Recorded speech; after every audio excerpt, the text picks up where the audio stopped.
ब्रह्मगिरी के छोटे से गांव बड़ा बेणाकुड़ी से निकले एक भक्त थे जिनका नाम था भगवान पुजारी। उनका रोम रोम भगवान जगन्नाथ को समर्पित था। पुरी में रहकर वे पढ़ाई करते, लेकिन उनका सच्चा जीवन तो हर सुबह श्री मंदिर में शुरू होता था।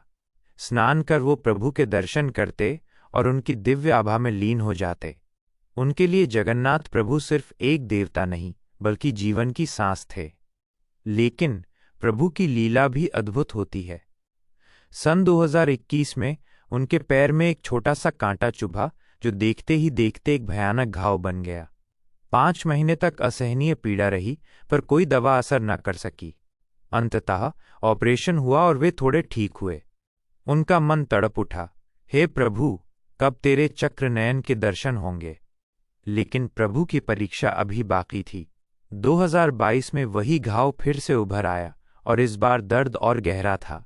परिवार ने गांव लौटने को कहा, पर इस सच्चे भक्त ने कहा, नहीं, मैं कहीं नहीं जाऊंगा। यहाँ साक्षात ब्रह्मांड का सबसे बड़ा वैद्य विराजमान है। जब वो अपने इन विशाल नेत्रों से मुझे देख रहा है तो मुझे और किसी की क्या आवश्यकता। ऑपरेशन के 5 दिन बाद ही उनसे रहा न गया। डॉक्टर के मना करने के बाद भी उनका हृदय प्रभु के दर्शन को व्याकुल हो उठा। पीड़ा को भूलकर वो लड़खड़ाते कदमों से सिंहद्वार की ओर चल दिए।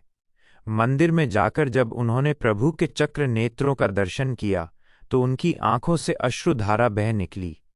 वो फूट फूट कर रोए और बोले, हे मणिमा, इस देह की व्याधि ने मुझे तुझसे दूर रखा। अब मेरी आंखें तेरे दर्शन कर चुकी हैं, मेरा शरीर भी अवश्य स्वस्थ होगा। जब वो मंदिर से बाहर आए तो उनकी चप्पलें गायब थीं। नंगे पांव घाव के साथ चलना उनके लिए बेहद दर्दनाक था।